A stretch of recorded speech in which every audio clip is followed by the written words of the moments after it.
अभी नहीं काटते हो, खराब हो जाती, सूख जाएगी।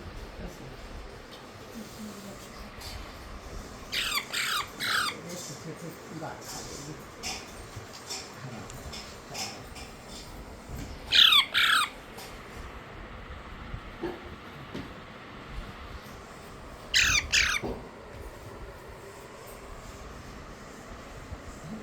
डॉक्टर ने दिखाते ना 10 तारीख को तो हो पाएगा।